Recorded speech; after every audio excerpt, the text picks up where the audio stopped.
when I first heard about the Dogman stuff, when I first started the show, I didn't know what to think of it. I was like, it sounds like a werewolf, and I got chastised for it. Like, it's not a werewolf, it's the Dogman. I was like, what's the difference, man? Like, I don't know. He's what good the at difference fetch. is. Yeah. That's true. Not house trained though. No. But I started having people tell me their stories, and I did notice a pattern 3 different times. I think it was 3 different times. 2 times it was women, once it was a man, but every time it was in the childhood of this person. It wasn't as an adult. Their stories were far less violent and terrifying when they encountered this thing as a child. And you hear people talk about how wild animals view human children differently than they view us as adults. But I forget the details of the 2 stories of the women, but it was in the sense that like they literally had an interaction with something that treated them like a puppy or something, And, I don't know what to make of that. I'm just like, well, there's another episode, It's just like, what? I don't know. And then years later, I had another guy who said that when he was a kid, he went to his friend's house, and his friend said, hey, I want to introduce you to my friend. And he's like, cool, where's he at? And he's like, get on your bike, we'll go into the woods. and they ride into the woods, and they come up on this old cabin. And he said there was a bunch of like toys, like dog toys and kids' toys on the front deck of this old cabin. And his friend gets off the bike and goes up and looks in the window, and he goes, oh, good, he's here. And so he goes to look inside the cabin, and he said there was an upright standing dog inside the cabin. Oh my gosh. What? Yeah. And he said he got back on his bike, he rode away, he never went back. What really set off the Dogman stuff for me was episode 335. I called it Dog versus Dogman. I should probably try to rename it because I think that's just a bad title, to be honest with you. It was this is always the case for me. Whenever I have a story that is just out of this world, I'm like, this was nuts. I never know how to describe it because it's so layered. It's like, what do I name this show? Yeah, it's like, who let the dogs out? Yeah. No, that's not. I feel like I've heard that before, But this guy, Kyle, he contacted us, and he wrote this email out of his experience, and the way he wrote it was so gripping. I literally was getting closer to the computer screen as I was reading. I was like, and then what happened next? And I was just like, this is wild. And I couldn't wait to talk to him. And when we connected, he was extremely nervous. In the first, like, you wouldn't know it because I spent so much time editing this episode. We had to stop several times because he couldn't continue telling the story. And so we finally get it all done and get it out. And the story is that this kid, he was as a kid, 15 years old, going coon hunting in the Kentucky Daniel Boone National Forest.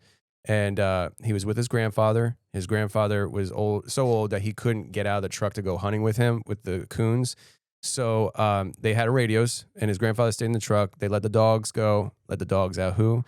And Kyle did. And so the dogs take off, and they have a scent, and he's tracking. And so you listen, and I'm not a hunter, but I learned from him. You hear the dogs, and you know how the way the dogs are barking. You know if they got a raccoon treed, if they're on the scent. Can you do a quick? I always wondered what it sounded like. Yeah, there you go. That was good. And so they got a coon treed, and you can hear there's these coyotes coming in, and his grandfather could hear the coyotes, and his grandfather radioed into him and said, you better get to the dogs. There's 2 dogs. They had 2 hunting dogs before the coyotes do, or else there's gonna be a fight. And so the 2 dogs, Jake and Bo. Jake was the older dog. In fact, Jake was a dog that the entire area knew. He was the hunting dog. And then Bo was a new dog that Jake was training. And you hear these coyotes come in, and they start fighting his dogs. And Bo, the younger dog, he said you could hear Bo like yep and then run away and leave Jake alone. And he said you could hear Jake fighting these coyotes, and the coyotes backed off. And then Jake just went back to treeing the raccoon. And then they came back in as a group. It was like, wasn't just 1v1 because they were coming in little bits at a time. He said they came in as a group, and he could hear them really getting his dog. And so he's trying to get there, and all of a sudden he hears Jake come back, and the fight changes. These coyotes run off. He arrives on the scene. Jake was treeing that raccoon. He said he was chopping down the tree with his barks, I guess. And he pats Jake on the head, and Bo, being a younger dog, isn't treeing this coon now. He's on the other side of the tree, and so he hears Bo on the other side. And it sounds like he's eating a coyote. And so he goes around the tree to congratulate his young dog on a well-done fight. And when he comes around the tree, he realizes that Bo never came back for the fight. And what he was looking at was a dog that was so big that it was holding a coyote by this rib cage in its mouth. Like its whole mouth was covering the body. And it was on all four. And he said, I've never seen this dog. Like I've been in these woods my whole life. I know everybody around here. I have no idea where this dog came from, but he said it was the biggest dog he ever saw in his life. And I get the image. I haven't listened to this story in a long time, but I get the idea that it was maybe 10, 12 feet away from him. He was close. Yeah. And to hear it eat, you would have to be. Yeah. Yeah. And so when he sees this, he freezes, and this dog sees him. And it stops chewing down on the coyote, and it stares at him, and then it did something that he didn't expect. It stood up on its hind legs. Dude. No, thank you. So you gotta understand, he's 15 years old. He's hunting a raccoon, so he doesn't have the firepower for this. Yeah. I imagine he probably had a 22. I don't know what they hunt raccoons with. Maybe a shotgun, a 12 gauge. I don't know. But this thing stands up on its hind legs. And I remember him saying, like, in that moment, how he was trying to rationalize things. He's like, this dog standing on its hind legs is leaning against the tree. For whatever reason, this dog standing on its hind legs is really big, and it's just leaning against this tree. And then the dog took a step forward towards him. And he kept his gun, but he took off running. And this thing took chase. And the way he describes the story, I swear it probably took like 15, 20 minutes for him to tell this part of the story that I think probably lasted maybe 20 seconds. Like, it was like it's burned into his memory, every detail of it. And he says he's running, and Jake, his veteran dog, interfered. And this thing just batted Jake away like he was just nothing, just kind of tossed him. And kept coming after Kyle. And then Jake came back and I think bit him somewhere. I don't know if he knows exactly where he bit this creature, but he bit it, and the creature yelled. And he said that this thing grabbed Jake and just hurled him through the woods. And you could hear Jake's body just crashing through trees. And he's like, my dog is done, and I'm done. And he's running, and he trips over like a log or something, and he finds himself on his backside facing this thing. And I imagine it's coming in slower, the way he tells the story, but it's on him. And he said it was so close to him that he could see down the back of his neck. He could see its throat. And he's like, I am done. And then out of nowhere, his dog again comes in and broadsides this thing and knocks this thing over and just viciously starts going after it. And he gets up and he starts running, and he seriously hears this thing just tearing his dog to pieces. Oh my gosh. Like he can just hear it just ripping his dog apart. And I don't know if he actually says this or not, but in my mind's eye, he hits a clearing of some kind maybe. But at some point, I think he said he fired shots in the air, and he's calling for Jake. Come on, Jake, come on. Jake's not coming.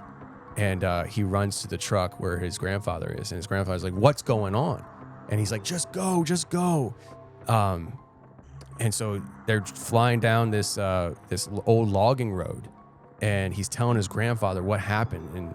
And they get out of the woods. And after he's done telling his grandfather said to him, listen, if you're going to hunt these woods, you have to understand there are things about this woods that are not normal. And if you can't come to grips with that, you shouldn't be hunting these woods. Tell him now? Yeah, I know, right? I know.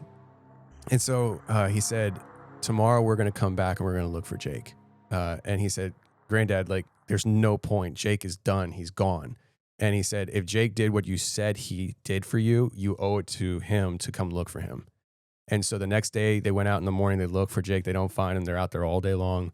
And I guess right around sunset or whatever, they're leaving the woods and, or no, they went back for lunch. I think that's what it was. They went back for lunch, but before they left, his grandfather left his coat on the side of the road. So hopefully dog smells him and comes finding him. So they go out that evening looking around. They can't find him. And they're going down the road. And right where the coat was is a dog standing there. And his grandfather's like, look, there's Bo. Bo came back. And so he gets out and he goes walking over to get Bo in the truck. And it wasn't Bo, it was Jake. He said Jake survived it. And he was torn to pieces. Like his ear was hanging off and just really bad shape. But they loaded him up in the truck and they took him home. And his grandmother was like the area veterinarian, like she's like the one that people brought their animals to. And she nursed him back to health. And he survived. And he never was the same hunting dog after that. But he did go back out hunting. He just wasn't as good.